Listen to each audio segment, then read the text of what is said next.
Hi friends. അപ്പോൾ നമ്മൾ ഇന്നത്തെ വീഡിയോയിൽ ഡിസ്കസ് ചെയ്യാൻ പോകുന്നത് രണ്ടാമത്തെ മൊഡ്യൂൾ കോർപ്പറേറ്റ് റെഗുലേഷൻ്റെ രണ്ടാമത്തെ മൊഡ്യൂളായിട്ടുള്ള ഫോർമേഷൻ ഓഫ് കമ്പനി എന്നുള്ള ടോപ്പിക്കിനെ കുറിച്ചിട്ടാണ് നമ്മൾ ഇന്നത്തെ വീഡിയോയിൽ ഡിസ്കസ് ചെയ്യാൻ പോകുന്നത്. അപ്പോൾ ഫസ്റ്റ് മൊഡ്യൂൾ നമ്മൾ കഴിഞ്ഞ 2-3 വീഡിയോകളായിട്ട് പറഞ്ഞിട്ടുണ്ടായിരുന്നു. ഇനി നമ്മൾ പറയുന്നത് രണ്ടാമത്തെ മൊഡ്യൂളിനെ കുറിച്ചിട്ടാണ്. അപ്പോൾ ഫോർമേഷൻ ഓഫ് കമ്പനി ഒരു കമ്പനി സ്റ്റാർട്ട് ചെയ്യുമ്പോൾ ഉള്ള കാര്യമാണ് പറഞ്ഞിട്ടുണ്ടായിരുന്നത്. അപ്പോൾ അതിൽ ഫോർമേഷൻ ഓഫ് കമ്പനിയിൽ നമ്മൾ ഫസ്റ്റ് അറിഞ്ഞിരിക്കേണ്ടത് പ്രൊമോഷൻ എന്താണ്, അല്ലെങ്കിൽ ഒരു പ്രൊമോട്ടർ എന്താണെന്നുള്ള കാര്യങ്ങൾ നമ്മൾ ആദ്യം അറിഞ്ഞിരിക്കണം. അപ്പോൾ അതിൽ ഫസ്റ്റ് പറയുന്നത് പ്രൊമോഷനാണ്. പ്രൊമോഷൻ എന്ന് പറഞ്ഞിട്ടുണ്ടെങ്കിൽ promotion is the process of organising and planning the finance of A business enterprise under the corporate form. അതായത് പ്രൊമോഷൻ എന്ന് പറഞ്ഞിട്ടുണ്ടെങ്കിൽ ഇപ്പോൾ നമ്മൾ സിമ്പിളായിട്ട് പറയുകയാണെങ്കിൽ ഒരു ബിസിനസ് പ്ലാൻ ചെയ്യാൻ വേണ്ടിയിട്ട്, അല്ലെങ്കിൽ ഒരു ബിസിനസ് പ്ലാൻ ചെയ്യുക, അല്ലെങ്കിൽ ഒരു ബിസിനസ് ഓർഗനൈസ് ചെയ്യാൻ വേണ്ടിയിട്ട് നമ്മളൊരു ഐഡിയ ക്രിയേറ്റ് ചെയ്യുന്നതിനെയാണ് പ്രൊമോഷൻ എന്ന് പറയുന്നത്. അതായത് ഒരു ബിസിനസ് സ്റ്റാർട്ട് ചെയ്യുന്നതിൻ്റെ ഏറ്റവും ഫസ്റ്റത്തെ സ്റ്റേജാണ് എന്തെന്ന് പറയുന്നത്, പ്രൊമോഷൻ എന്ന് പറയുന്നത്. അപ്പോൾ അതായത് ഇപ്പോൾ ഫോർ എക്സാമ്പിളായിട്ട് പറയുകയാണെങ്കിൽ ഒരു ബിസിനസ് നമ്മൾ സ്റ്റാർട്ട് ചെയ്യണം എന്നുണ്ടെങ്കിൽ ആ ബിസിനസ്സിൻ്റെ ഐഡിയ എങ്ങനെയാണ് ഒരു ബിസിനസ് സ്റ്റാർട്ട് ചെയ്യേണ്ടത്, അതിന് ഏത് പ്ലേസാണ് സ്യൂട്ടബിൾ ആവുന്നത്, എത്രയൊക്കെ ആൾക്കാർ, അതായത് എംപ്ലോയീസ് നമ്മുടെ കയ്യിൽ ഉണ്ടായിരിക്കണം, അതിൻ്റെ ഫ്യൂച്ചറിൽ അതിൻ്റെ പ്രോഫിറ്റ് എങ്ങനെയായിരിക്കും, അതിൻ്റെ ക്യാപിറ്റൽ എവിടെ നിന്ന് കിട്ടും, തുടങ്ങിയുള്ള എല്ലാ കാര്യങ്ങളും നമ്മൾ എന്ത് ചെയ്യുന്നുണ്ട്, അനലൈസ് ചെയ്തിട്ട് ഒരു ബിസിനസ് നടത്താനുള്ള ഒരു ഐഡിയ കണ്ടെത്തുന്നതാണ് എന്തെന്ന് പറയുന്നത്, പ്രൊമോഷൻ എന്ന് പറയുന്നത്. ഇനി പ്രൊമോഷൻ കഴിഞ്ഞിട്ടുണ്ടെങ്കിൽ രണ്ടാമതൊരു ടേം അറിഞ്ഞിരിക്കേണ്ടതാണ് പ്രൊമോട്ടർ. എന്താണ് പ്രൊമോട്ടർ എന്ന് പറഞ്ഞിട്ടുണ്ടെങ്കിൽ, അപ്പോൾ പ്രൊമോട്ടർ എന്ന് പറഞ്ഞിട്ടുണ്ടെങ്കിൽ ഒരു കമ്പനി നടത്താൻ വേണ്ടിയിട്ട് മുൻകൈ എടുക്കുന്ന ഒരു വ്യക്തിനെയാണ് എന്തെന്ന് പറയുന്നത്, പ്രൊമോട്ടർ എന്ന് പറയുന്നത്. അതായത് A promoter is one who undertake to from a company with reference to a given project and to set it going, and who take the necessary step to accomplish that purpose. അതായത് ഒരു company നിയമപരമായിട്ട് company start ചെയ്യാൻ വേണ്ടിയിട്ട് ഏറ്റവും മുൻകൈ എടുത്ത് നടത്തുന്ന, അതായത് കമ്പനിക്ക് ആവശ്യമായിട്ടുള്ള ഐഡിയാസ്, കമ്പനി നമുക്ക് രജിസ്റ്റർ ചെയ്യാൻ ആവശ്യമായിട്ടുള്ള ഐഡിയാസും കാര്യങ്ങളൊക്കെ പ്രൊവൈഡ് ചെയ്യുന്നത് ആരാണോ അവരെയാണ് എന്തെന്ന് പറയുന്നത്, കമ്പനി പ്രൊമോട്ടർ എന്ന് പറയുന്നത്. ഇനി ഇപ്പോൾ ഈ പ്രൊമോട്ടർ എന്ന് പറയുമ്പോൾ സെക്ഷൻ 2 സബ്സെക്ഷൻ 69 കമ്പനി ആക്ട് 2030 പ്രകാരം കുറച്ച് കാര്യങ്ങൾ പറയുന്നുണ്ട്. അതിൽ ഫസ്റ്റ് വൺ പറയുന്നത് പ്രൊമോഷൻ എന്ന് പറഞ്ഞിട്ടുള്ള ആ ഒരു പ്രൊമോഷൻ എന്ന് പറഞ്ഞിട്ടുണ്ടെങ്കിൽ ഒന്നല്ലെങ്കിൽ ഒരു ബിസിനസ് സ്റ്റാർട്ട് ചെയ്യാൻ ആവശ്യമായിട്ടുള്ള ഐഡിയാസ്, അല്ലെങ്കിൽ അതിനാവശ്യമായിട്ടുള്ള ഒരുക്കങ്ങൾ രണ്ടും കൂടെ ചേർന്നതാണ് പ്രൊമോഷൻ എന്നുള്ളതുകൊണ്ട് ഉദ്ദേശിക്കുന്നത്. രണ്ടാമത്തെ പോയിൻ്റായിട്ട് വരുന്നത് രജിസ്ട്രേഷനാണ്. രജിസ്ട്രേഷൻ എന്ന് പറഞ്ഞിട്ടുണ്ടെങ്കിൽ അതായത് നമ്മൾ കമ്പനി ആക്ട് 2013 പ്രകാരം നമ്മൾ എന്ത് ചെയ്യണം, ആ ഒരു കമ്പനി രജിസ്റ്റർ ചെയ്യണം. മൂന്നാമത്തെ കേസായിട്ട് വരുന്നത് കമൻസ്മെൻ്റ് ആണ്. കമൻസ്മെൻ്റ് എന്ന് പറഞ്ഞിട്ടുണ്ടെങ്കിൽ നമ്മളൊരു കമ്പനി സ്റ്റാർട്ട് ചെയ്യുക, ആ കമ്പനി രജിസ്റ്റർ ചെയ്തിട്ട് കമ്പനിയുടെ സ്റ്റാർട്ടിംഗ് ആണ് ആ ഒരു കമൻസ്മെൻ്റ് എന്നുള്ള രീതിയിൽ പറയുന്നത്. ഇത്രയും കാര്യങ്ങളാണ് എന്താണ് പ്രൊമോഷൻ അല്ലെങ്കിൽ എന്താണ് പ്രൊമോട്ടർ എന്നുള്ളതിൽ പറയുന്നത്. പ്രൊമോഷൻ എന്ന് വെച്ചിട്ടുണ്ടെങ്കിൽ ഒരു കമ്പനി സ്റ്റാർട്ട് ചെയ്യുക, അല്ലെങ്കിൽ ഒരു ബിസിനസ് സ്റ്റാർട്ട് ചെയ്യാൻ വേണ്ടിയിട്ട് അതിനെ ആ ഒരു ഐഡിയ ഓർഗനൈസ് ചെയ്യുക, അല്ലെങ്കിൽ അതിനെ പ്ലാൻ ചെയ്യുന്നതാണ് പ്രൊമോഷൻ. അതായത് ഫസ്റ്റ് സ്റ്റേജ്, ബിസിനസ് സ്റ്റാർട്ട് ചെയ്യുന്നതിൻ്റെ ഏറ്റവും ഫസ്റ്റ് സ്റ്റേജിലുള്ള ആ ഒരു പ്രോസസ്സാണ് എന്തെന്ന് പറയുന്നത്, പ്രൊമോഷൻ എന്ന് പറയുന്നത്. പ്രൊമോഷൻ എന്ന് പറയുമ്പോൾ ആ പ്രൊമോഷൻ ഐഡിയാസും അത് ഓർഗനൈസ് ചെയ്യാനും പ്ലാനിങ് ചെയ്യാനൊക്കെ ഒരാളുണ്ടായിരിക്കും. അത് പ്ലാൻ ചെയ്യുകയോ ഓർഗനൈസ് ചെയ്യുന്ന ആളിനെയാണ് പ്രൊമോട്ടർ എന്ന് പറയുന്നത്. അതായത് ഒരു ബിസിനസ് നടത്താൻ വേണ്ടിയിട്ട് മുൻകൈ എടുത്ത് പ്രവർത്തിക്കുന്ന ഒരു വ്യക്തി ഉണ്ടായിരിക്കും. ആ വ്യക്തിനെയാണ് കമ്പനി പ്രൊമോട്ടർ എന്ന് പറയുന്നത്. ഇനി അടുത്തൊരു ടോപ്പിക്ക് നമുക്ക് പഠിക്കാനുള്ളത് റോൾ ഓഫ് പ്രൊമോട്ടറാണ്. പ്രൊമോട്ടറിൻ്റെ റോളുകൾ എന്തൊക്കെയെന്നുള്ളതാണ്. അതിൽ ഫസ്റ്റ് പോയിൻ്റ് പറഞ്ഞിട്ടുള്ളത് ഡിസ്കവറി ഓഫ് ബിസിനസ് ഐഡിയാസ്. അതായത് നമ്മളൊരു ബിസിനസ് സ്റ്റാർട്ട് ചെയ്യുമ്പോൾ ആ ബിസിനസ് തുടങ്ങാൻ നല്ലൊരു ഐഡിയ എന്ത് ചെയ്യണം, ആദ്യം കണ്ടെത്തണം. അതായത് ബിസിനസ്സിന് സ്റ്റാർട്ട് ചെയ്യാൻ എത്രത്തോളം പണം വേണം, അതിൻ്റെ എത്രത്തോളം അതായത് സോഴ്സസ് എത്രത്തോളം സോഴ്സ് ഉണ്ട്, അതിൻ്റെ മാർക്കറ്റിങ്ങിൽ അതിൻ്റെ സാധ്യത, ഒരു ബിസിനസ്സിൻ്റെ സാധ്യത എത്രത്തോളം ഉണ്ട് തുടങ്ങിയുള്ള എല്ലാ ആശയങ്ങളും നമ്മൾ എന്ത് ചെയ്യണം, ഫസ്റ്റ് കണ്ടെത്തണം. അതാണ് ഫസ്റ്റത്തെ റോൾ എന്ന് പറയുന്നത്, ഡിസ്കവറി ഓഫ് ബിസിനസ് ഐഡിയ. ഇത് രണ്ടാമത് പറയുന്നത് ഡീറ്റെയിൽ ഇൻവെസ്റ്റിഗേഷനാണ്. ഡീറ്റെയിൽ ഇൻവെസ്റ്റിഗേഷൻ എന്ന് പറഞ്ഞിട്ടുണ്ടെങ്കിൽ ഇപ്പോൾ നമ്മൾ എന്ത് ചെയ്യുന്നുണ്ട്, ഇപ്പോൾ നമ്മളൊരു ബിസിനസ് സ്റ്റാർട്ട് ചെയ്യാനുള്ള ഐഡിയ നമ്മൾ എന്ത് ചെയ്തിട്ടുണ്ട്, ക്രിയേറ്റ് ചെയ്തു. ഐഡിയ ക്രിയേറ്റ് ചെയ്ത് കഴിഞ്ഞിട്ടുണ്ടെങ്കിൽ ആ ഒരു ബിസിനസ് നമുക്ക് ഫ്യൂച്ചറിൽ എത്രത്തോളം ലാഭം ഉണ്ടായിരിക്കും, അല്ലെങ്കിൽ ലാഭമാണോ നഷ്ടമാണോ ഫേസ് ചെയ്യാൻ പോകുന്നത് തുടങ്ങിയ എല്ലാ കാര്യങ്ങളും നമ്മൾ സ്റ്റഡി ചെയ്തിട്ടാണ് നമ്മൾ എന്ത് ചെയ്യുന്നത്, ഒരു ബിസിനസ് സ്റ്റാർട്ട് ചെയ്യുന്നത്. അതാണ് രണ്ടാമത്തെ റോളായിട്ട് പറയുന്നത്, ഡീറ്റെയിൽഡ് ഇൻവെസ്റ്റിഗേഷൻ എന്ന് പറയുന്നത്. ദെൻ മൂന്നാമത് പറയുന്നത് assembling of resource. Assembling of resource എന്ന് പറഞ്ഞിട്ടുണ്ടെങ്കിൽ ഫസ്റ്റത്തെ നമ്മൾ ബിസിനസ് ഐഡിയാസ് ഇൻട്രൊഡ്യൂസ് ചെയ്തു. ഐഡിയ ഇൻട്രൊഡ്യൂസ് ചെയ്ത് കഴിഞ്ഞിട്ടുണ്ടെങ്കിൽ അതിൻ്റെ സാധ്യതകൾ എന്തൊക്കെയാണെന്നുള്ളത് നമ്മൾ എന്ത് ചെയ്യുന്നുണ്ട്, ഡീറ്റെയിൽഡായിട്ട് സ്റ്റഡി ചെയ്തു. സാധ്യതകൾ സ്റ്റഡി ചെയ്തിട്ടുണ്ടെങ്കിൽ പിന്നെ അസംബ്ലിങ് ഓഫ് റിസോഴ്സസ്, അതായത് ഒരു ബിസിനസ് നടത്താൻ ആവശ്യമായിട്ട് എന്ത് ചെയ്യുന്നുണ്ട്, കുറച്ച് റിസോഴ്സസ് ആവശ്യമാണ് ഒരു ബിസിനസ് നടത്തണമെങ്കിൽ. അതായത് ഒരു ബിസിനസ് നടത്തണമെങ്കിൽ അതിന് സ്ഥലം വേണം, തൊഴിലാളികൾ വേണം, ക്യാപിറ്റൽ വേണം, അവിടുത്തെ മാനേജേഴ്സ് വേണം, അപ്പോൾ അങ്ങനെയുള്ള മെഷീൻസ് വേണം. ഇങ്ങനെയുള്ള എല്ലാ കാര്യങ്ങളും എന്ത് ചെയ്യണം, വിഭവങ്ങൾ ഒരു ബിസിനസ് സ്റ്റാർട്ട് ചെയ്യാൻ ആവശ്യമായിട്ടുള്ള വിഭവങ്ങൾ എന്ത് ചെയ്യണം, സംഘടിപ്പിക്കണം. അതാണ് മൂന്നാമത്തെ റോളായിട്ട്, പ്രൊമോട്ടറിൻ്റെ മൂന്നാമത്തെ റോളായിട്ട് പറയുന്നത്, അസംബ്ലിങ് ഓഫ് റിസോഴ്സ് എന്ന് പറയുന്നത്. ദെൻ പിന്നെ പറയുന്നത് നാലാമത്തെ റോളെന്ന് പറയുന്നത് പ്രിപ്പയറിങ് പ്രിലിമിനറി ഡോക്യുമെൻ്റാണ്. അതായത് ഇപ്പോൾ കമ്പനി നമ്മൾ സ്റ്റാർട്ട് ചെയ്യുക, കമ്പനി ആക്ട് 2030 പ്രകാരം നമ്മൾ രജിസ്റ്റർ ചെയ്തിട്ട് ഒരു കമ്പനി സ്റ്റാർട്ട് ചെയ്യണം. ആ കമ്പനി ലീഗലി വാലിഡ് ആവണമെന്നുണ്ടെങ്കിൽ കമ്പനിക്ക് കുറച്ച് ഇമ്പോർട്ടൻ്റ് ആയിട്ടുള്ള ഡോക്യുമെൻ്റ് ഉണ്ട്. അതിൽ ഏറ്റവും ഇമ്പോർട്ടൻ്റ് ആയിട്ടുള്ള 3 ഡോക്യുമെൻ്റ് ആണുള്ളത്. കമ്പനിയുടെ memorandum of association, article of association, prospect of company. ഇങ്ങനെ 3 ഇമ്പോർട്ടൻ്റ് ആയിട്ടുള്ള ഡോക്യുമെൻറ്റ്സ് എന്ത് വേണം, കമ്പനിക്ക് ഉണ്ടായിരിക്കണം. ദെൻ പ്രിപ്പയറിങ് പ്രിലിമിനറി ഡോക്യുമെൻറ്റ്സ് കഴിഞ്ഞിട്ടുണ്ടെങ്കിൽ അടുത്ത പോയിൻ്റ് എന്ന് പറയുന്നത് എൻ്ററിങ് ടു പ്രിലിമിനറി ഡോക്യുമെൻ്റ് ആണ്. എൻ്ററിങ് ടു പ്രിലിമിനറി ഡോക്യുമെൻ്റ് എന്ന് പറഞ്ഞിട്ടുണ്ടെങ്കിൽ കമ്പനി എന്ത് ചെയ്യുന്നുണ്ട്, രജിസ്റ്റർ ചെയ്യുന്നതിന് മുമ്പ് തന്നെ എന്ത് ചെയ്യുന്നുണ്ട്, പ്രൊമോട്ടർ സ്ഥലം, അതിനാവശ്യമായിട്ടുള്ള മെഷീൻസ്, കമ്പനിയുടെ സ്ഥലവും മെഷീൻസൊക്കെ വേണ്ടിയിട്ട് എന്ത് ചെയ്യുന്നുണ്ട്, ഒരു കോൺട്രാക്റ്റിൽ, ഒരു കരാറിൽ എന്ത് ചെയ്യുന്നിട്ടുണ്ട്, ഏർപ്പെട്ടിട്ടുണ്ടാവും. കമ്പനി രജിസ്റ്റർ ആയി കഴിഞ്ഞാൽ കമ്പനി ഈ കരാറുകൾ എന്ത് ചെയ്യുന്നുണ്ട്, അംഗീകരിക്കുന്നുണ്ട്. അത് കമ്പനി രജിസ്റ്റർ ആയിട്ടില്ല എന്നുണ്ടെങ്കിൽ ഈ കരാറുകളൊന്നും ആരും അംഗീകരിക്കില്ല, കമ്പനി അംഗീകരിക്കില്ല. അതിനെയാണ് എൻ്ററിങ് ടു പ്രിലിമിനറി കോൺട്രാക്റ്റ് എന്ന് പറയുന്നത്. അതായത് ഇപ്പോൾ സിമ്പിളായിട്ട് പറയുകയാണെങ്കിൽ ഒരു കമ്പനി രജിസ്റ്റർ ചെയ്യുന്നതിന് മുന്നേ തന്നെ പ്രൊമോട്ടർ എന്ത് ചെയ്യുന്നുണ്ട്, കമ്പനിക്ക് ആവശ്യമായിട്ടുള്ള, അതായത് ഒരു കമ്പനി പ്രവർത്തിക്കണം എന്നുണ്ടെങ്കിൽ ഒരു സ്ഥലം ആവശ്യമാണ്. അപ്പോൾ ആ സ്ഥലം നമുക്ക് കിട്ടണം എന്നുണ്ടെങ്കിൽ ഒരു കോൺട്രാക്റ്റിലേക്ക് ഇൻവോൾവ് ചെയ്തിട്ട് ആ സ്ഥലം നമ്മുടെ പേരിലേക്കാക്കണം.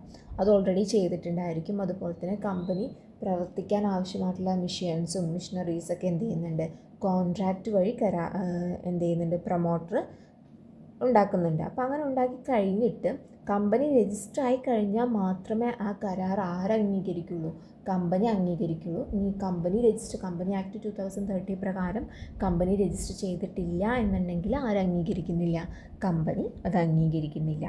ദെൻ അടുത്ത പോയിന്റ് പറയുന്നത് നെയിമിങ് ദ കമ്പനി.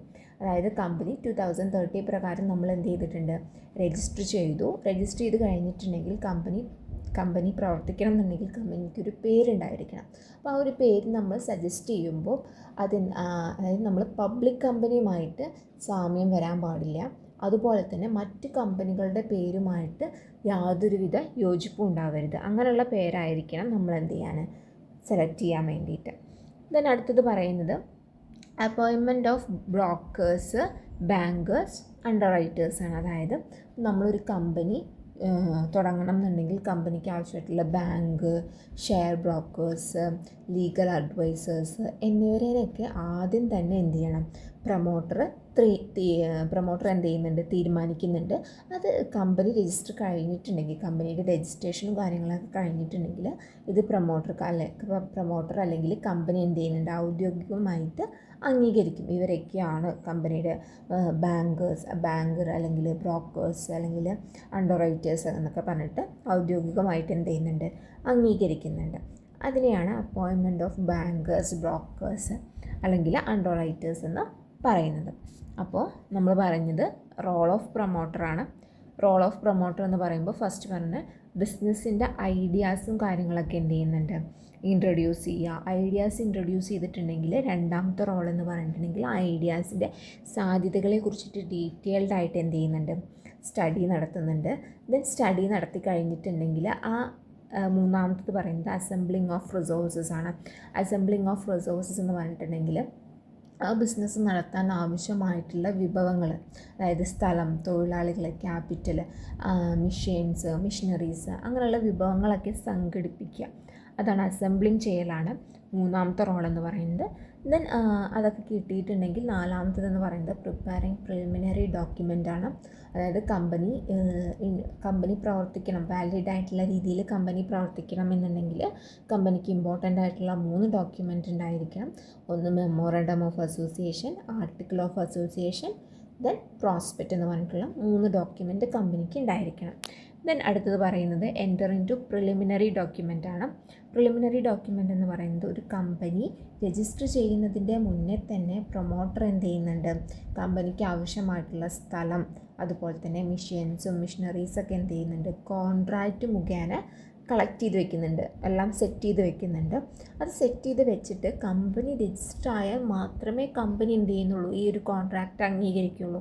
ഈ കമ്പനി രജിസ്റ്റർ ആയിട്ടില്ല എന്നുണ്ടെങ്കിൽ ഈ കോൺട്രാക്റ്റുകളൊക്കെ എന്ത് ചെയ്യുന്നുണ്ട്, തള്ളിപ്പോകുന്നുണ്ട്. അതാണ് എൻട്രിങ് ടു പ്രിലിമിനറി കോൺട്രാക്റ്റ് എന്ന് പറയുന്നത്.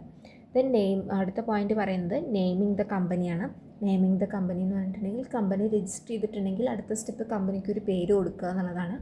കമ്പനിക്ക് പേര് കൊടുക്കുമ്പോൾ കമ്പനി പബ്ലിക് കമ്പനി ആയിട്ട് യാതൊരു യോജിപ്പും ഉണ്ടാവാൻ പാടില്ല. അതുപോലെ തന്നെ മറ്റുള്ള കമ്പനിയുടെ പേര് എന്ത് ചെയ്യാൻ പാടില്ല, കോപ്പി അടിച്ചിട്ട് ഇടാൻ വേണ്ടിയിട്ട് പാടില്ല. അപ്പോൾ സെപ്പറേറ്റ് ഒരു പേരായിരിക്കണം നമ്മുടെ കമ്പനിക്ക് കൊടുക്കാൻ വേണ്ടിയിട്ട്. ദ ലാസ്റ്റ് വൺ പറയുന്നത് appointment of bankers, brokers, underwriters. അതായത് ഇപ്പോൾ കമ്പനി രജിസ്റ്റർ ചെയ്യണ മുന്നേ തന്നെ പ്രൊമോട്ടർ എന്ത് ചെയ്യുന്നുണ്ട്, കമ്പനി തുടങ്ങാൻ ആവശ്യമായിട്ടുള്ള bankers, share brokers, legal advisors, underwriters തുടങ്ങിയവരൊക്കെ എന്ത് ചെയ്യുന്നുണ്ട്, ഓൾറെഡി തീരുമാനിച്ച് വെച്ചിട്ടുണ്ടായിരിക്കും. പ്രൊമോട്ടറാണ് അങ്ങനെയുള്ള കാര്യങ്ങളൊക്കെ തീരുമാനിക്കുക.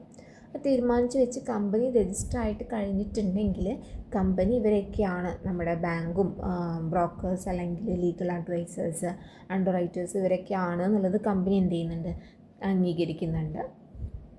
ഇത്തരം കാര്യങ്ങളാണ് റോൾ ഓഫ് പ്രൊമോട്ടേഴ്സിൽ പറയുന്നത്. ദെൻ അടുത്തത് നമുക്ക് പറയുന്നത് ഡ്യൂട്ടീസ് ഓഫ് പ്രൊമോട്ടേഴ്സാണ്. പ്രൊമോട്ടേഴ്സിൻ്റെ ഡ്യൂട്ടീസ് എന്ന് പറയുമ്പോൾ ഒരുപാട് ഡ്യൂട്ടീസ് പ്രൊമോട്ടേഴ്സിനുണ്ട്. ഇപ്പോൾ റോള് നമുക്ക് പഠിച്ചിട്ടുണ്ടെങ്കിൽ ഏകദേശം ഒരു രൂപം കിട്ടും പ്രൊമോട്ടേഴ്സിൻ്റെ ഡ്യൂട്ടീസ് എന്തൊക്കെയാണ് എന്നുള്ളത്. നമുക്ക് എന്നാലൊന്ന് ജസ്റ്റ് ഒന്ന് നോക്കാം. ഫസ്റ്റ് വൺ പറയുന്നത് ഡിസ്ക്ലോസ് സീക്രട്ട് പ്രോഫിറ്റ് ആണ്. അതായത് കമ്പനിയുടെ ഓൾമോസ്റ്റ് എല്ലാ കാര്യങ്ങളും ഡിസൈഡ് ചെയ്യുന്നതും കമ്പനി സ്റ്റാർട്ട് ചെയ്യുന്നതിൻ്റെ ഫസ്റ്റ് സ്റ്റെപ്പ് എന്ന് പറയുന്നത് പ്രൊമോട്ടറാണ് എടുക്കുന്നത്. അപ്പോൾ ഓൾറെഡി കമ്പനിക്ക് എത്രത്തോളം പ്രോഫിറ്റ് ഉണ്ട് തുടങ്ങിയ കാര്യങ്ങളൊക്കെ ഏകദേശം ആർക്കൊരു ധാരണ ഉണ്ടായിരിക്കും, കമ്പനിയുടെ പ്രൊമോട്ടർക്ക് ഏകദേശം ഒരു ധാരണ ഉണ്ടായിരിക്കും. അപ്പോൾ അങ്ങനെയുള്ള സിറ്റുവേഷനിൽ കമ്പനിക്ക് എന്ത് ചെയ്യാൻ പാടില്ല, സീക്രട്ട് പ്രോഫിറ്റ് വെക്കാൻ വേണ്ടിയിട്ട് പാടില്ല. കമ്പനിക്ക് എത്രയാണോ പ്രോഫിറ്റ് അത് കറക്റ്റായിട്ടുള്ള രീതിയിൽ എന്ത് ചെയ്യണം, ഡിസ്ക്ലോസ് ചെയ്തിട്ട് കാണിക്കണം. അതുപോലെ തന്നെ നമ്മളൊരു കമ്പനി സ്റ്റാർട്ട് ചെയ്യുന്ന സമയത്ത് കമ്പനിക്ക് രണ്ടാമത്തെ പോയിൻ്റാണ് പറയുന്നത്, കമ്പനി സ്റ്റാർട്ട് ചെയ്യുന്ന സമയത്ത് കമ്പനിക്ക് എന്ത് ചെയ്യുന്നുണ്ട്, കമ്പനിയുടെ ഇൻട്രസ്റ്റ് എന്താണ് എന്നുള്ള കാര്യം എന്ത് ചെയ്യണം, കറക്റ്റായിട്ടുള്ള രീതിയിൽ ഡിസ്ക്ലോസ് ചെയ്ത് കാണിക്കണം. ദെൻ പിന്നെ പറയുന്നത് കമ്പനി സ്റ്റാർട്ട് ചെയ്യുന്ന സമയത്ത് കമ്പനിക്ക് ഇമ്പോർട്ടൻ്റ് ആയിട്ടുള്ള ഡോക്യുമെൻറ്റ്സ് ഉണ്ട്, മെമ്മോറാണ്ടം, ആർട്ടിക്കിൾ, പ്രോസ്പെക്റ്റ് എന്ന് പറയുന്നത് തുടങ്ങിയ എല്ലാ കാര്യങ്ങളും എന്ത് ചെയ്യണം, തയ്യാറാക്കണം. കമ്പനി ഈ 3 ഡോക്യുമെൻറ്റ്സ് പെർമനൻ്റ് ആയിട്ട് ഇമ്പോർട്ടൻ്റ് ആണ്. ആ 3 ഡോക്യുമെൻറ്റും കമ്പനിക്ക് ഇല്ലെങ്കിൽ കമ്പനി എന്ത് ചെയ്യുന്നുണ്ട്, ഇൻവാലിഡ് ആയിട്ടാണ് കണക്കാക്കുന്നത്. അതുപോലെ തന്നെ പിന്നെ പറയുന്നത് പ്രൊമോട്ടർ എന്ന അതായത് കമ്പനിയുടെ ഒരു പ്രൊമോട്ടർ എന്ന നിലയിൽ ചെയ്ത എല്ലാ ഇടപാടുകളും എന്ത് ചെയ്യണം, കമ്പനീനെ അറിയിക്കണം. കമ്പനീനെ അറിയിക്കാതെ ഒരു കാര്യം ആര് ചെയ്യാൻ പാടില്ല, പ്രൊമോട്ടർ ചെയ്യാൻ വേണ്ടിയിട്ട് പാടില്ല. അതുപോലെ തന്നെ കമ്പനി ഉണ്ടാക്കുന്നതിൻ്റെ പേരിൽ സ്വന്തം ലാഭത്തിനായിട്ട് കള്ളത്തരം കാണിക്കാൻ പാടില്ല. അതായത് കമ്പനിക്ക് വേണ്ടിയിട്ടാണ് ഞാൻ വർക്ക് ചെയ്യുന്നതെന്ന് പറഞ്ഞിട്ട് പ്രൊമോട്ടർ ഒരിക്കലും സ്വന്തം ലാഭത്തിന് വേണ്ടിയിട്ട് ഒരു കാര്യം ചെയ്യാൻ വേണ്ടിയിട്ട് പാടില്ല എന്നുള്ളതാണ് പറയുന്നത്. ഇത്രയും കാര്യങ്ങളാണ് പ്രൊമോട്ടറിൻ്റെ ഡ്യൂട്ടീസായിട്ട് പറയുന്നത്. ഇനി അടുത്തത് പറയുന്നത് ലയബിലിറ്റീസ് ഓഫ് പ്രൊമോട്ടറാണ്. പ്രൊമോട്ടേഴ്സിൻ്റെ ലയബിലിറ്റീസ് എന്തൊക്കെയാണ് എന്നുള്ളതാണ് പറയുന്നത്. ഫസ്റ്റ് വൺ പറയുന്നത് മിസ്ലീഡിങ് പ്രോസ്പെക്റ്റ്, സെക്ഷൻ 35 ആണ് പറയുന്നത്. അതായത് മിസ്ലീഡിങ് പ്രോസ്പെക്റ്റ് എന്ന് പറഞ്ഞിട്ടുണ്ടെങ്കിൽ പ്രോസ്പെക്റ്റിൽ തെറ്റായിട്ടുള്ള ഇൻഫോർമേഷൻസ് ഒരു പ്രൊമോട്ടർ കൊടുക്കുകയാണ് എന്നുണ്ടെങ്കിൽ അവർക്ക് 3 വർഷം വരെ തടവ് അല്ലെങ്കിൽ 50,000 രൂപ മുതൽ 3 ലക്ഷം രൂപ വരെ എന്ത് ചെയ്യുന്നുണ്ട്, പിഴ കിട്ടാനുള്ള ചാൻസ് കൂടുതലാണ്. ദെൻ രണ്ടാമത്തെ പോയിൻ്റ് പറയുന്നത് fraud on winding up, section 300 ആണ് പറയുന്നത്. ഫ്രോഡ് ഓൺ വൈൻഡിങ് അപ്പ് എന്ന് പറഞ്ഞിട്ടുണ്ടെങ്കിൽ ഇപ്പം നമ്മൾ ഫ്രോഡ് ഓൺ വൈൻഡിങ് അപ്പ് എന്ന് പറഞ്ഞിട്ടുണ്ടെങ്കിൽ ഇപ്പം നമ്മൾ പ്രോസ്പെക്റ്റിൽ തെറ്റായിട്ടുള്ള കാര്യം, അതായത് നുണ പറഞ്ഞിട്ട് ഒരു പ്രോസ്പെക്റ്റ് ക്രിയേറ്റ് ചെയ്യുകയാണെന്നുണ്ടെങ്കിൽ ആ പ്രോസ്പെക്റ്റ് പ്രകാരം ആർക്കെങ്കിലും എന്തെങ്കിലും നഷ്ടം ഉണ്ടായിട്ടുണ്ട് എന്നുണ്ടെങ്കിൽ അതിൻ്റെ ഫുൾ റെസ്പോൺസിബിലിറ്റി എന്ന് പറയുന്നത് ആ പ്രൊമോട്ടർക്കായിരിക്കും. പ്രൊമോട്ടറാണ് ഇങ്ങനെയുള്ള കാര്യങ്ങളൊക്കെ ക്രിയേറ്റ് ചെയ്യുന്നത്. അപ്പോൾ ആ പ്രൊമോട്ടർക്കായിരിക്കും ഫുൾ റെസ്പോൺസിബിലിറ്റി എന്ന് പറയുന്നത്. പിന്നെ പറയുന്നത് ഫ്രോഡുലൻറ്റ് ബിസിനസ്സാണ് പറയുന്നത്. ഫ്രോഡുലൻറ്റ് ബിസിനസ് എന്ന് പറഞ്ഞിട്ടുണ്ടെങ്കിൽ if company fraudulent creditors knowing promoter are personally liable for debt. ഈ സെയിം മീനിങ് ആണ് പറയുന്നത്. കമ്പനി വൈൻഡിങ് അപ്പ് സമയത്ത് കമ്പനിയുടെ അതായത് കമ്പനിയുടെ ബാധ്യതകളൊക്കെ കമ്പനി എന്ത് ചെയ്യണം, അടച്ചു തീർക്കണം. അങ്ങനെ അടച്ചു തീർക്കുന്ന സമയത്ത് കമ്പനി ക്രെഡിറ്റേഴ്സിനോട് തെറ്റായിട്ടുള്ള വിവരം കൊടുക്കുകയാണെന്നുണ്ടെങ്കിൽ അതിനുള്ള ഫുൾ റെസ്പോൺസിബിലിറ്റി എന്ന് പറയുന്നത് ആർക്കായിരിക്കും, പ്രൊമോട്ടർക്കായിരിക്കും. ദെൻ പിന്നെ പറയുന്നത് ഫാൾസ് ഇൻകോർപ്പറേഷനാണ്. ഫാൾസ് ഇൻകോർപ്പറേഷൻ എന്ന് പറഞ്ഞിട്ടുണ്ടെങ്കിൽ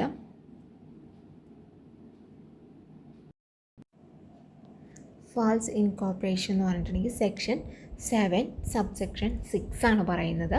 കമ്പനി രജിസ്റ്റർ ചെയ്യുമ്പോൾ ശരിയായിട്ടുള്ള രേഖ എന്ത് ചെയ്തിട്ടില്ല, കൊടുത്തിട്ടില്ല, അത് മറച്ചു വെക്കുകയാണെന്നുണ്ടെങ്കിൽ അങ്ങനെയുള്ള കാര്യങ്ങളാണ് എന്തിൽ വരുന്നത്, ഫാൾസ് ഇൻകോർപ്പറേഷനിൽ വരുന്നത്. ഒരു കമ്പനി, അതായത്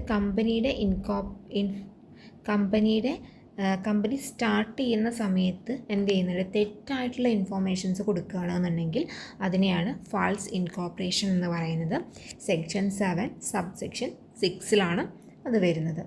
ദെൻ പിന്നെ പറയുന്നത് ഇല്ലീഗൽ പ്രൈവറ്റ് പ്ലേസ്മെൻ്റ് ആണ്. Illegal private placement section 42 subsection 10 വരുന്നത്. ഇല്ലീഗൽ പ്രൈവറ്റ് പ്ലേസ്മെൻറ്റ് എന്ന് പറയുമ്പോൾ നിയമത്തെ എന്ത് ചെയ്യുന്നുണ്ട്, തെറ്റിച്ചിട്ട് പണം ഉണ്ടാക്കലാണ് ഈ ഒരു ഇല്ലീഗൽ പ്രൈവറ്റ് പ്ലേസ്മെൻറ്റ് എന്നുള്ളതുകൊണ്ട് ഉദ്ദേശിക്കുന്നത്. അതായത് ഇപ്പോൾ കമ്പനിയല്ല പ്രൊമോട്ടർ എന്ത് ചെയ്യുന്നുണ്ട്, കമ്പനിയുടെ പേരിൽ ശരിയായിട്ടുള്ള, അതായത് കറക്റ്റായിട്ടുള്ള ട്രൂ ആയിട്ടുള്ള പ്രോസ്പെക്റ്റ് ഇറക്കാതെ പബ്ലിക്സിൻ്റെ ഇടയിൽ തെറ്റായിട്ടുള്ള രീതിയിൽ പ്രോസ്പെക്റ്റ് ഇറക്കിയിട്ട് പബ്ലിക്സിൻ്റെ കയ്യിൽ നിന്നും ഷെയർസിൻ്റെ എമൗണ്ട് എന്ത് ചെയ്യുന്നത്, എക്സ്ട്രാ എമൗണ്ട് പ്രൊമോട്ടർ വാങ്ങുകയാണെന്നുണ്ടെങ്കിൽ എത്രയാണോ വാങ്ങിയിട്ടുള്ളത് അതിൻ്റെ ഇരട്ടി അല്ലെങ്കിൽ 2 കോടി രൂപ, ഇതിൽ ഏതാണോ ഏറ്റവും വലിയ എമൗണ്ട് അത് ആരടയ്ക്കണം, ഒരു പ്രൊമോട്ടർ അടയ്ക്കണം. അതാണ് illegal private placement section 42 subsection 10 പറയുന്നത്. ദെൻ പിന്നെ പറയുന്നത് നോൺ ഡിസ്ക്ലോസ് ആണ്. നോൺ ഡിസ്ക്ലോസ് എന്ന് പറഞ്ഞിട്ടുണ്ടെങ്കിൽ നമ്മൾ ഇപ്പോൾ കമ്പനിയിലെ എന്തെങ്കിലും ഒരു കാര്യം, അതായത് കമ്പനിക്ക് എന്തെങ്കിലും തെറ്റായിട്ടുള്ള അല്ലെങ്കിൽ കമ്പനിയുടെ എന്തെങ്കിലും ലയബിലിറ്റിയോ അങ്ങനെ എന്തെങ്കിലും കാര്യം ഉണ്ടെങ്കിൽ അത് കറക്റ്റായിട്ടുള്ള രീതിയിൽ അത് ഡിസ്ക്ലോസ് ചെയ്തിട്ട് കാണിക്കണം. ഒരു കാര്യത്തെ എന്ത് ചെയ്യാൻ പാടില്ല, മറച്ചു വെക്കാൻ വേണ്ടിയിട്ട് പാടില്ല പ്രോസ്പെക്റ്റിൽ. അപ്പോൾ അങ്ങനെ എന്തെങ്കിലും ഒരു കാര്യം മറച്ചു വെച്ചിട്ടുണ്ട് എന്നുണ്ടെങ്കിൽ അത് പ്രൊമോട്ടറാണ് അതിന് ഏറ്റവും വലിയ കുറ്റക്കാരൻ. ഇത്രയും കാര്യങ്ങളാണ് രണ്ടെണ്ണം കൂടെ പറയാനുണ്ട്. നോൺ കോപ്പറേഷൻ വിത്ത് ലിക്വിഡേറ്റർ ആണ്. നോൺ കോപ്പറേഷൻ വിത്ത് ലിക്വിഡേറ്റർ എന്ന് പറഞ്ഞിട്ടുണ്ടെങ്കിൽ അതായത് ഇപ്പം നമ്മൾ വൈൻഡിങ് അപ്പ് ചെയ്യുമ്പോൾ, കമ്പനി വൈൻഡിങ് അപ്പ് ചെയ്യുമ്പോൾ ലിക്വിഡേറ്റർ എന്തൊക്കെ വിവരങ്ങൾ ചോദിക്കുന്നുണ്ടോ ആ കറക്റ്റ് വിവരങ്ങൾ കൊടുക്കാനുള്ള റെസ്പോൺസിബിലിറ്റി എന്ന് പറയുന്നത് കമ്പനി അല്ലെങ്കിൽ പ്രൊമോട്ടർക്കുണ്ട്. അപ്പോൾ കമ്പനി അത് കറക്റ്റായിട്ടുള്ള വിവരങ്ങൾ ലിക്വിഡേറ്ററിന് കൊടുത്തിട്ടില്ല എന്നുണ്ടെങ്കിൽ കമ്പനി അല്ലെങ്കിൽ പ്രൊമോട്ടർക്ക് 6 മാസം വരെ എന്ത് ചെയ്യുന്നുണ്ട്, തടവ് അല്ലെങ്കിൽ 50,000 രൂപ വരെ പിഴ കിട്ടാനുള്ള ചാൻസ് ഉണ്ട്. ദെൻ പിന്നെ ഒരു പോയിന്റ് പറയുന്നത് പ്രീ ഇൻകോർപ്പറേഷൻ കോൺട്രാക്റ്റ് ആണ്. പ്രീ ഇൻകോർപ്പറേഷൻ കോൺട്രാക്റ്റ് എന്ന് പറയുന്നത് കമ്പനി രജിസ്റ്റർ ആകുന്നതിന് മുമ്പ് പ്രൊമോട്ടർ സ്വന്തം പേരിൽ കരാറുണ്ടാക്കിയിട്ടുണ്ടെങ്കിൽ, അതായത് പ്രൊമോട്ടർ അവരുടെ പേഴ്സണലായിട്ട് ഒരു കോൺട്രാക്റ്റ് ഉണ്ടാക്കിയിട്ടുണ്ടെങ്കിൽ കമ്പനി എന്ത് ചെയ്തിട്ടുണ്ട്, പിന്നീട് അത് കമ്പനി അത് അംഗീകരിച്ചോളണം എന്നില്ല. അവരുടെ ആ ഒരു കോൺട്രാക്റ്റ് കമ്പനി അംഗീകരിക്കില്ല. അപ്പോൾ അങ്ങനെയുള്ള സിറ്റുവേഷനിൽ അതിൻ്റെ മൊത്തത്തിലുള്ള റെസ്പോൺസിബിലിറ്റി എന്ന് പറയുന്നത് ഒരു പ്രൊമോട്ടർക്കായിരിക്കും. ഇത്രയും കാര്യങ്ങളാണ് പ്രൊമോട്ടറിൻ്റെ ഒരു ലയബിലിറ്റീസ് ആയിട്ട് പറയുന്നത്. അതായത് ഫസ്റ്റ് വൺ പറയുന്നത് മിസ്ലീഡിങ് പ്രോസ്പെക്റ്റ് ആണ്, സെക്ഷൻ 35. മിസ്ലീഡിങ് പ്രോസ്പെക്റ്റ് എന്ന് പറഞ്ഞിട്ടുണ്ടെങ്കിൽ പ്രോസ്പെക്റ്റിൽ തെറ്റായിട്ടുള്ള വിവരങ്ങൾ കൊടുക്കുകയാണ് എന്നുണ്ടെങ്കിൽ, പ്രോസ്പെക്റ്റിൽ തെറ്റായിട്ടുള്ള ഇൻഫോർമേഷൻ കമ്പനീനെ കുറിച്ചിട്ട് കൊടുക്കുകയാണെന്നുണ്ടെങ്കിൽ അതിൻ്റെ മൊത്തത്തിലുള്ള റെസ്പോൺസിബിൾ എന്ന് പറയുന്നത് ഒരു പ്രൊമോട്ടർ ആയിരിക്കും. Then fraud on winding up ആണ്. ഫ്രോഡ് ഓൺ വൈൻഡിങ് അപ്പ് എന്ന് പറഞ്ഞിട്ടുണ്ടെങ്കിൽ പ്രോസ്പെക്റ്റിൽ അതായത് തെറ്റായിട്ടുള്ള ഇൻഫോർമേഷന്, ഷെയർസിൻ്റെ പ്രൈസ് അല്ലെങ്കിൽ അതിൻ്റെ കമ്പനിയുടെ ലയബിലിറ്റീസ് അങ്ങനെയുള്ള കാര്യങ്ങളൊന്നും കറക്റ്റായിട്ട് രീതിയിൽ കൊടുത്തിട്ടില്ല എന്നുണ്ടെങ്കിൽ അതും ഫ്രോഡ് ഓൺ വൈൻഡിങ് അപ്പിൽ വരുന്നതാണ്. അതുപോലെ തന്നെ ഫ്രോഡുലൻറ്റ് ബിസിനസ്, അത് രണ്ടും ഏകദേശം സെയിം മീനിങ് ആണ്. ദെൻ പിന്നെ പറയുന്നത് ഫാൾസ് ഇൻകോർപ്പറേഷൻ ആണ്. False incorporation section 7 subsection 6 false incorporation വരുന്നത്. ഫാൾസ് ഇൻകോർപ്പറേഷൻ എന്ന് പറയുന്നത് കമ്പനി രജിസ്റ്റർ ചെയ്യുമ്പോൾ തെറ്റായിട്ടുള്ള ഡോക്യുമെൻറ്റ് കമ്പനി കൊടുക്കുകയാണ് എന്നുണ്ടെങ്കിൽ എന്ത് ചെയ്യുന്നുണ്ട്, അപ്പോൾ അതിന് കൂടുതൽ പ്രൊമോട്ടർ അതിൻ്റെ ശിക്ഷ അനുഭവിക്കുന്നുണ്ട്. അതായത് സെക്ഷൻ 447 പ്രകാരം 10 വർഷം വരെ എന്ത് ചെയ്യുന്നുണ്ട്, തടവ് കിട്ടാനുള്ള ചാൻസ് കൂടുതലാണ്. ദെൻ ഇല്ലീഗൽ പ്രൈവറ്റ് പ്ലേസ്മെൻ്റ് ആണ്. ഇല്ലീഗൽ പ്രൈവറ്റ് പ്ലേസ്മെൻറ്റ് എന്ന് പറഞ്ഞിട്ടുണ്ടെങ്കിൽ ഇപ്പോൾ പ്രോസ്പെക്റ്റ്, കറക്റ്റായിട്ടുള്ള പ്രോസ്പെക്റ്റ് ഇൻട്രൊഡ്യൂസ് ചെയ്യാതെ പബ്ലിക്സിൻ്റെ ഇടയിൽ എന്ത് ചെയ്യുന്നുണ്ട്, പബ്ലിക്സിൽ നിന്ന് തന്നെ തെറ്റായിട്ടുള്ള രീതിയിൽ ഷെയർസിൻ്റെ എമൗണ്ട് പിരിച്ചെടുക്കുകയാണെന്നുണ്ടെങ്കിൽ, എക്സ്ട്രാ എമൗണ്ട് പബ്ലിക്സിൻ്റെ കയ്യിൽ നിന്ന് പിരിച്ചെടുക്കുകയാണ് എന്നുണ്ടെങ്കിൽ എത്രയാണോ പബ്ലിക്സിൻ്റെ കയ്യിൽ നിന്ന് പിരിച്ചെടുത്തത് അതിൻ്റെ ഇരട്ടി അല്ലെങ്കിൽ 2 കോടി രൂപ ഇത്രയും എന്ത് ചെയ്യണം, അതിലേതാണോ ഈ 2 എമൗണ്ടിൽ ഏതാണോ ഏറ്റവും കൂടുതൽ വലുത് ആ എമൗണ്ട് ആരടയ്ക്കണം, പ്രൊമോട്ടർ പിഴയായിട്ട് അടയ്ക്കണം. ദെൻ പിന്നെ പറയുന്നത് നോൺ ഡിസ്ക്ലോസ് ആണ്. നോൺ ഡിസ്ക്ലോസ് എന്ന് പറഞ്ഞിട്ടുണ്ടെങ്കിൽ എല്ലാ കാര്യങ്ങളും ഡിസ്ക്ലോസ് ചെയ്തിട്ട് കാണിക്കണം പ്രോസ്പെക്റ്റിൽ. അപ്പോൾ അങ്ങനെ കമ്പനിയുടെ ഷെയർസും ക്യാപിറ്റലിൻ്റെ ഒക്കെ കാര്യം കറക്റ്റായിട്ടുള്ള രീതിയിൽ കമ്പനി ഡോക്യുമെൻറ്റിൽ ഡിസ്ക്ലോസ് ചെയ്തിട്ട് കാണിച്ചിട്ടില്ല എന്നുണ്ടെങ്കിൽ അതുമൂലമുള്ള എല്ലാ കാര്യങ്ങൾക്കും റെസ്പോൺസിബിലിറ്റി എന്ന് പറയുന്നത് പ്രൊമോട്ടർ ആയിരിക്കും. ദെൻ പിന്നെ പറയുന്നത് നോൺ കോപ്പറേഷൻ വിത്ത് ലിക്വിഡേറ്റർ ആണ്. അതായത് കമ്പനിയുടെ വൈൻഡിങ് അപ്പ് സമയത്ത് കമ്പനി ക്യാൻസൽ ചെയ്യണം, കമ്പനി ടെർമിനേറ്റ് ചെയ്യുന്ന സമയത്ത് ലിക്വിഡേറ്റർ ആണ് അത് ഏറ്റെടുക്കുന്ന ആൾക്കാർ. അപ്പോൾ ലിക്വിഡേറ്റർ എന്തെല്ലാം കാര്യങ്ങൾ ചോദിക്കുന്നോ അതിനൊക്കെ ആൻസർ പറയാനുള്ള റെസ്പോൺസിബിലിറ്റി എന്ന് പറയുന്നത് കമ്പനി അല്ലെങ്കിൽ കമ്പനിയുടെ പ്രൊമോട്ടർക്കാണ് ഉണ്ടായിരിക്കുക. അപ്പോൾ ലിക്വിഡേറ്ററിന് ആവശ്യമായിട്ടുള്ള രീതിയിൽ കമ്പനി അല്ലെങ്കിൽ പ്രൊമോട്ടർ റെസ്പോണ്ട് ചെയ്തിട്ടില്ല എന്നുണ്ടെങ്കിൽ 6 മാസം വരെ എന്ത് ചെയ്യുന്നുണ്ട്, തടവ് ശിക്ഷ കിട്ടാനുള്ള ചാൻസ് ഉണ്ട്. അതുപോലെ തന്നെ ഫൈനായിട്ട് ഒരു 50,000 അടയ്ക്കും വേണ്ടി വരും. ഇത് രണ്ടും കൂടെ കിട്ടാനുള്ള ചാൻസും ഉണ്ട്. ദെൻ ലാസ്റ്റ് പോയിന്റ് പറയുന്നത് പ്രീ ഇൻകോർപ്പറേഷൻ കോൺട്രാക്റ്റ് ആണ്. പ്രീ ഇൻകോർപ്പറേഷൻ കോൺട്രാക്റ്റ് എന്ന് പറഞ്ഞിട്ടുണ്ടെങ്കിൽ നമ്മളിപ്പോൾ ഒരു കമ്പനി സ്റ്റാർട്ട് ചെയ്യുന്ന സമയത്ത് തന്നെ എന്തെങ്കിലും കാര്യം മറച്ചു വെച്ചിട്ടാണ് ചെയ്യുന്നത് എന്നുണ്ടെങ്കിൽ, അതായത് ഇപ്പോൾ എന്തെങ്കിലും ഒരു കാര്യത്തെ പറ്റിയിട്ട് കറക്റ്റായിട്ടുള്ള ഇൻഫോർമേഷൻസ് നൽകിയിട്ടില്ല എന്നുണ്ടെങ്കിൽ അതും എന്ത് ചെയ്യുന്നുണ്ട്, തെറ്റായിട്ടുള്ള കാര്യമാണ്. അതിന് പണിഷ്മെൻറ്റ് കിട്ടാനുള്ള ചാൻസ് കൂടുതലാണ്. ഇത്രയും കാര്യങ്ങളാണ് ഒരു കമ്പനിയുടെ ലയബിലിറ്റി ആയിട്ട് പറയുന്നത്. ദെൻ പിന്നെ പറയുന്നത് കമ്പനിയുടെ റെമ്യൂണറേഷനാണ്. Remuneration of promoters. കമ്പനിയുടെ റെമ്യൂണറേഷൻ എന്ന് പറയുമ്പോൾ ഫസ്റ്റത്തെ പോയിന്റ് പറയുന്നത് the company may pay some remuneration for the service rendered.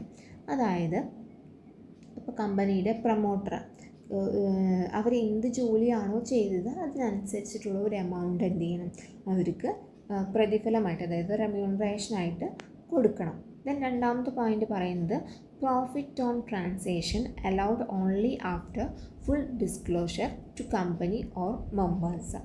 അതായത് കമ്പനിയുമായിട്ട് ഇടപാട് നടത്തിയിട്ട് ലാഭം ഉണ്ടാക്കാൻ വേണ്ടിയിട്ട് പറ്റും, പക്ഷേ എല്ലാ കമ്പനിയെ മുൻകൂട്ടിയിട്ട് അറിയിക്കണം എന്ന് മാത്രം.